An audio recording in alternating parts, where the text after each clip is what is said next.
oh my God, oh my God, oh my God. Did you hear? Did you hear? Get this. 1/10 of the entire United States Navy and $200 million a day is what it's going to take to send Barack Obama on a trip to India. I know. Did you hear about this? Taxpayers are spending $200 million a day, and the U.S. Navy is providing 34 warships just to send Barack Obama to India. Did you hear about this? No, really, did you hear it? I totally heard about this. Just within a day or so, the President of the United States will be taking a trip over to India that is expected to cost the taxpayers $200 million a day. He's taking 2,000 people with him. He'll be renting out over 870 rooms in India, and these are 5-star hotel rooms at the Taj Mahal Palace Hotel. No one really knows the cost because for security reasons, they don't disclose the cost. So this idea that it's, $200 million, whatever, is simply made up. Well, these are the numbers that have been coming out in the press. Yeah, that is actually true. That last thing she said there about how these numbers have been coming out in the press, that is true. Those numbers have, in fact, been coming out in the press in a very, very specific part of the press. $200 million a day, 3,000 people. He needs the whole Taj Mahal hotel. That's actually reported. I mean, it seems like no. It's $2 billion. Yeah. We have 34 warships. Have you seen this? 507 rooms at Taj Mahal, 40 airplanes, $200 million a day. This nation will spend on Obama's trip to India. What's Obama about to do? Go on a trip to India that will cost $200 million. That's $200 million per day. I will tell you, unequivocally, this has been reported. Go to the internet, go take a look. I'm not making this up. The show's not making this up. Internet. Go to the internet. I'm not making this up. This stuff is on the internet. It's true on the internet. You want to know what else is true on the internet? Canned unicorn meat with sparkles. You want to know what else is true on the internet? And zoom in a little bit and a little bit closer. What does that look like to you? Those are the bites of a vampire. Rachel Maddow is a vampire. We are letting a lesbian vampire comment on America. I love that guy. Sometimes what you learn about on the internet, sometimes when you learn about what people think is true on the internet, you learn about it in weird ways. For example, at some point recently, somebody started screaming at me in all caps on Twitter, "Why don't you ask Obama why Muslims are exempt from Obamacare?" Now, your immediate natural response to that is, oh, this is very sad. This is a crazy person who thinks that Muslims are exempt from health reform. This is sad that this crazy person is crazy. But at least all they're doing is yelling at me about it in all caps on the internet. Turns out it is more than just one crazy person on the internet. If you go on Google right now, I know this from experience, if you go to Google and you try to search for articles about this allegation, Muslims exempt from Obamacare, to see if other people believe this crazy thing, you only get as far as typing in Muslims before Muslims exempt from Obamacare pops right up. It is not true, of course, but people believe this stuff. There is a lot of stuff on the internet. Stuff being on the internet is not a guarantee that it is true. And this has been true, and this has been an issue as long as there has been an internet, and a rumor mill before that. But today, we have an alternate self-contained right-wing media universe, the right-wing websites and talk radio and the right-wing TV network. And in that alternate self-contained right-wing media universe, this stuff is not just repeated as if it is fact, it is made into de facto fact. In the alternate self-contained right-wing media universe, this whole we're spending $200 million a day to send Barack Obama to India thing is true because they've confirmed it for each other. They looked it up on the internet and it's totally there. Their friends said it, right alongside the unicorn meat. I will take the liberty this time of dismissing as absolutely absurd this notion that somehow we were deploying 10% of the Navy, some 34 ships and an aircraft carrier in support of the president's trip to Asia. That's just comical. Nothing close to that is being done. It is not, in fact, true that it is costing American taxpayers $200 million a day to send the president to India, nor is it true that 1/10 of the Navy is being dispatched to take him there. It is not true. But the fact that it's not true doesn't matter anymore. I mean, there have always been myths and lies around American politics, but there used to be a process of debunking those things, and then they would more or less go away, give or take the fringe, give or take protocols of the Elders of Zion. But the debunking process is gone now.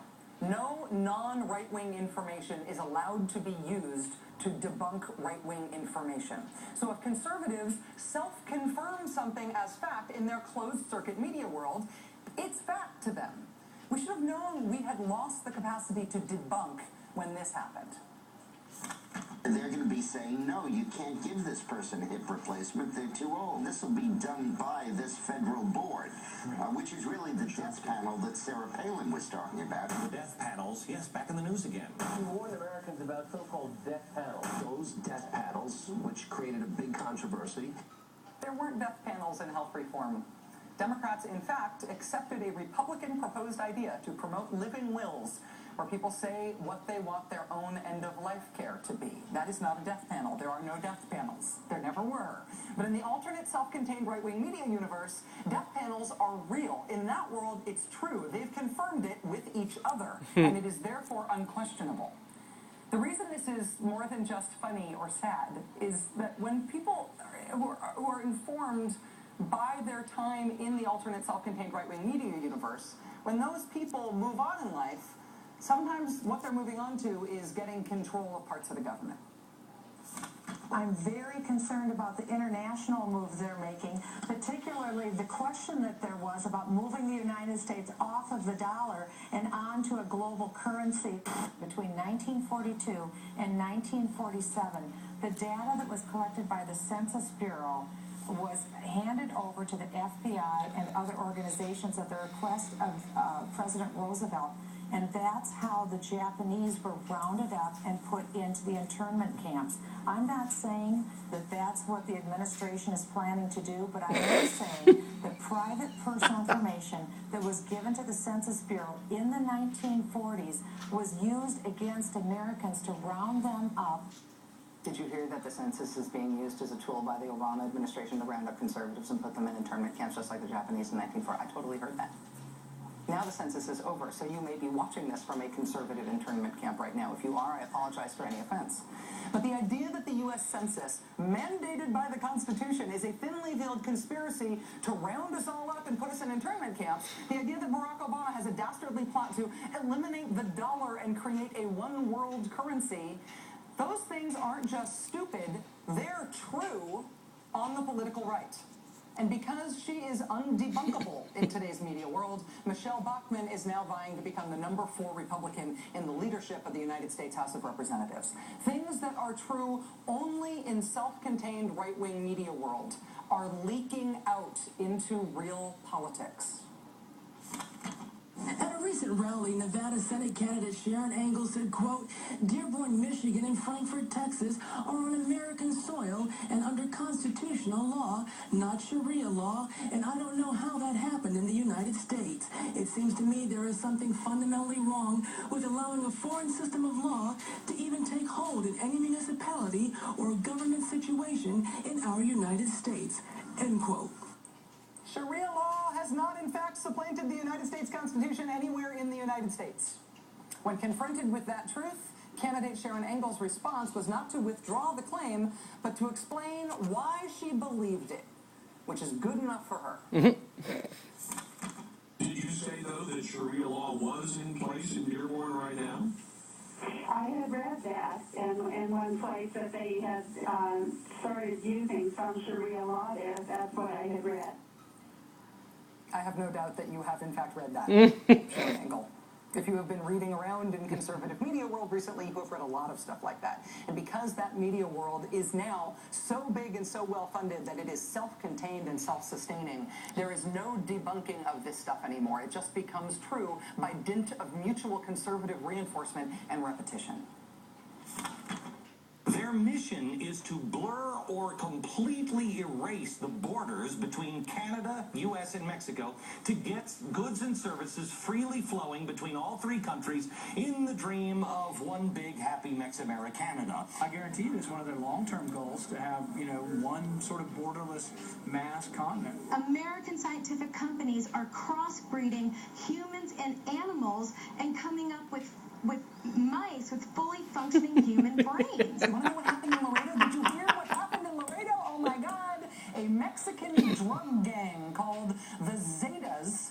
The Zetas rampaged over the border and took over 2 ranches in Laredo, Texas. American ranches now being run right now by a Mexican drug gang. Mexican drug gangs have officially breached the border. The invasion from Mexico has begun. Did you hear about it? Did you hear about it?